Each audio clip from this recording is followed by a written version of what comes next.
Boa noite. Boa noite a todos.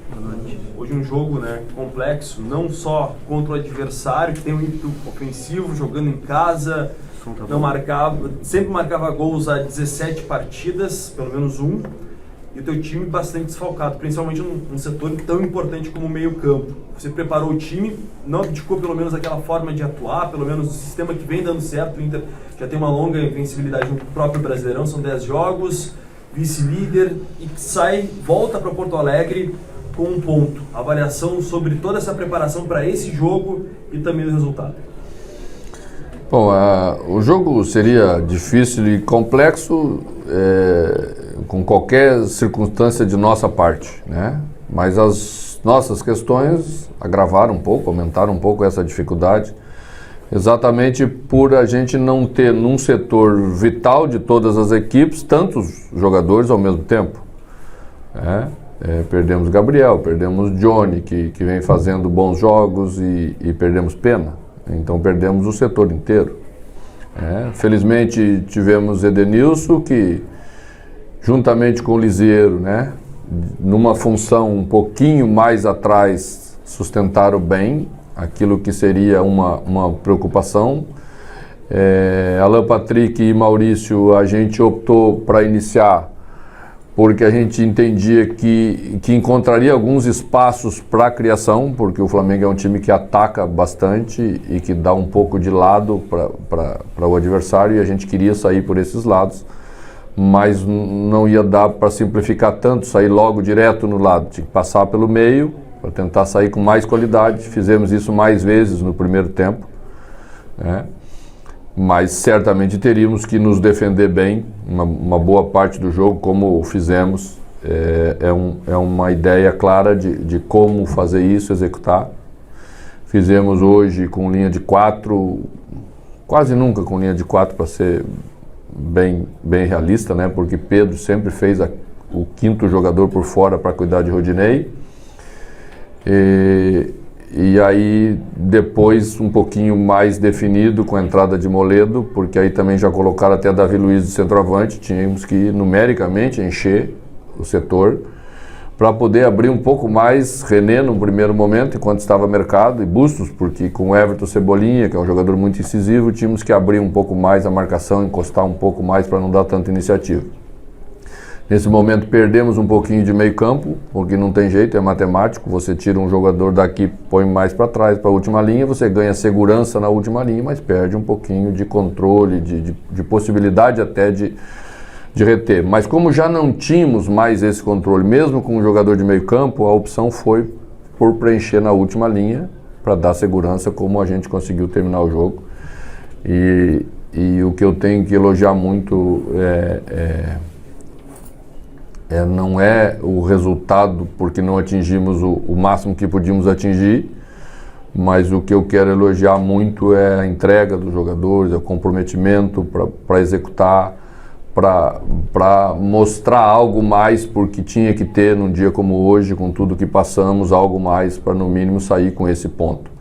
Então ganhamos novos jogadores, eu falo isso sempre, você treina eles bem, você sente que eles estão crescendo, mas a hora mais importante é aí, num lugar tão grandioso como é o Maracanã, contra um adversário de alto nível, você vê esses meninos aí entrar e não se assustar e conseguir entregar aquilo que o time precisou naquele momento importante do jogo. É isso que me deixa mais contente. Mano, boa noite. É claro que você citou que o empate não é uma vitória, mas é um resultado expressivo, né, diante de um time quase completo do Flamengo, ou completo do Flamengo, e o Inter com dificuldades. Qual o tamanho desse empate com a derrota do Fluminense, o Inter como vice-líder, ampliando a vantagem em relação ao adversário, com vários garotos em campo, Taolara, Lucas Ramos, o próprio Keiler hoje fazendo uma partidaça no gol. Qual o tamanho desse resultado para você e para o vestiário no geral nessa reta final de Brasileiro? É bastante grande, é bastante significativo para a gente. Vou repetir aquilo que disse exatamente para ficar bem claro, né? Claro que a vitória sempre é o objetivo maior, mas nós temos que nos comparar com os nossos concorrentes de G4 nesse momento, né? E se nós, antes da rodada, fôssemos fazer uma previsão, o jogo mais difícil que alguém tinha que jogar era o jogo que jogamos aqui, né? E vocês viram que o Fluminense foi, apesar de ter saído na frente, tomou a virada em Goiânia, onde nós passamos recentemente e ganhamos. E eu ouvi gente até nem valorizando tanto a nossa vitória lá. Ver como é difícil e como a gente tem que ter um grau de humildade necessário para saber que temos que passar por isso, e passar da maneira como a equipe está passando é elogiável. O Corinthians foi a Caxias e mesmo com o Juventude em último lugar do campeonato, também não conseguiu fazer os 3 pontos.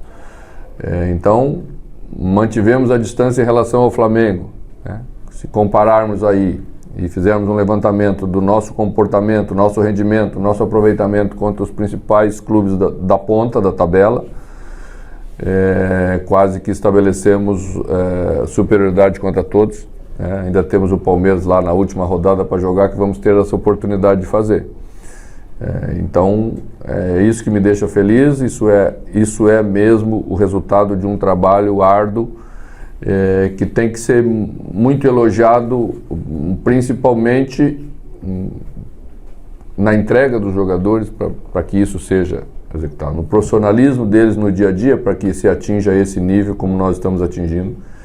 E o que me deixa muito feliz é que quase na totalidade dos jogadores que dirigimos nesse período a gente enxerga um crescimento. E isso é resultado, sem dúvida nenhuma, do trabalho e da entrega deles. Mano, quando tu chegou no Inter, seguidamente o Daniel era melhor em campo. Sinal que o sistema defensivo vinha falhando bastante, né? Hoje o sistema defensivo do Inter sabe sofrer, como dizem, né? Tu entrega a bola para o adversário e o sistema é forte e firme ao ponto de não sofrer os gols. A gente não entrega, né, a bola para o adversário, né? Pelo menos os racionais não gostam de entregar a bola para o adversário. É que o adversário tem muito mérito, tem muita qualidade, né?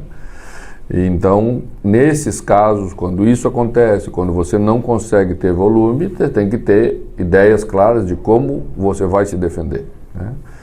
E até estava brincando com alguns jogadores que dirigi aí no passado, dizendo que, professor, estacionou um ônibus, Aí eu brinquei e disse assim, quando o Mourinho faz na Europa é bonito, né? Às vezes a gente tem que fazer e tem que saber fazer.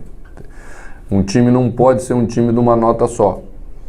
Porque todo mundo quer atacar, todo mundo quer controlar o jogo. É muito melhor para jogar dessa maneira, mas tem dias que você não consegue. Porque o adversário tem mais qualidade, o adversário tem jogadores de alto nível e nesse dia você tem que saber como vai se comportar nessas circunstâncias. Um time tem que ser um time completo, porque você não escolhe como um jogo se desenrola. Você tem boas intenções, todo mundo quer fazer bem, mas do outro lado também tem isso, e o jogo é assim. Boa noite, mano. Felipe da Time Web Sport. No jogo lá no Beira-Rio você comentou com o Dorival falando que tinha como melhorar, e de fato melhorou, só que não melhorou contra o Inter. Foram uma vitória lá e um empate aqui, e junto ao Fortaleza e do Palmeiras foram os únicos clubes que eu pesquisei rápido aqui que o Flamengo não conseguiu ganhar nessa temporada. Queria que você falasse sobre essa relação com o Dorival, que você falou que melhorou e de fato melhorou, e sobre esse desempenho do Flamengo. Eu não contei tudo a ele naquela conversinha de pé de ouvido, contei só uma parte, né? Brincadeiras, já conversamos e até brincamos sobre isso hoje, né? A frase não tinha importância nenhuma, era uma frase corriqueira, né? Mas às vezes se dá importância para coisa que não tem tanta importância. Eu acho que o mais importante é o que aconteceu com o Internacional nesse período todo e o que aconteceu com o Flamengo, né? Isso é mérito do trabalho dos respectivos clubes, seus treinadores, seus jogadores, suas direções. É assim que se faz futebol, né? Eu acho que fica bem claro. Aqueles que têm competência para organizar, para fazer crescer. Também fica muito claro que os dois elencos são elencos de qualidade, porque o treinador não consegue fazer se não tem qualidade para fazer, né? Mas às vezes tem gente que com qualidade não faz, né? Boa noite, Jéssica da ESPN. A gente fala da matemática no futebol que é tão imprevisível, né? Mas agora o Inter sustenta essa invisibilidade de 10 jogos. Tem 24 pontos ainda a serem disputados, está a 9 do Palmeiras, e desses 24, pelo menos 12 são para serem disputados em casa. Você acha que essa questão da invencibilidade e do que o Inter vem fazendo agora nesse Campeonato Brasileiro é um recado para a crítica e para a torcida de que o brasileiro ainda não acabou, ainda dá para o Inter realmente conseguir esse título? Olha, a gente tem que fazer a parte da gente, e não perder o foco e trabalhar jogo a jogo como estamos fazendo, né? Se mesmo nós fazendo o nosso melhor, o Palmeiras vai ser o campeão brasileiro, vir a ser o campeão brasileiro, vai vir a ser o campeão brasileiro, é mérito deles. Não pode o Palmeiras deixar de fazer a parte deles e nós não fazermos a nossa, porque aí fica uma frustração muito grande. Eles te oportunizam e você não aproveita. Tá? Então, hoje a briga é muito mais uma briga pela vaga direta na Libertadores, essa é uma briga objetiva. O Internacional está desde a 9ª rodada do campeonato entre os 7 primeiros. Uma equipe que veio, se estabeleceu aí e depois entrou no G4 e vem se mantendo no G4, depois subiu para segundo colocado e vem se mantendo na segunda colocação por 3 rodadas consecutivas. Exatamente isso que a gente tem que fazer e quero convocar o torcedor colorado para domingo às 11 da manhã ir lá e dar o reconhecimento na prática para essa equipe, porque esse comportamento aí que ela teve precisa ser premiado com carinho do torcedor, né? E não teve ninguém que não entregou o máximo, e eu acho que é isso que a gente quer, porque eu acho que a gente merece, né? Eu sei que o torcedor vem de alguns anos trazendo algo que ele quer e que quer que volte a ver a equipe dele conquistar, nós também queremos. Mas isso, quando se fica um tempo sem, demora um pouquinho mais. É só olhar em volta. Né? Então vamos solidificar, vamos construir isso baseado em coisas concretas que é possível almejar lá na frente ou logo ali na frente aquilo que o torcedor quer ver. Mas ele tem que ajudar a gente a construir. Nós não conseguimos sozinho e não tem nem sentido nenhum a gente fazer isso sozinho. Nós só podemos fazer isso para o torcedor colorado. Quando a gente conversava antes do jogo sobre a situação dos desfalques, que eram 6, e mudava a configuração do banco para uma emergência de tentar mudar o resultado no segundo tempo. E pela resposta que o grupo todo te deu, né, você fez todas as substituições, te deixa tranquilo para o resto do campeonato em caso de alguma outra rodada você também ter problemas de desfalques, como teve hoje? Eu vejo sempre que o grupo vai mostrando o seu valor, né? Mas tem que mostrar na prática como as coisas acontecem aí, e foi o que eles fizeram hoje, né?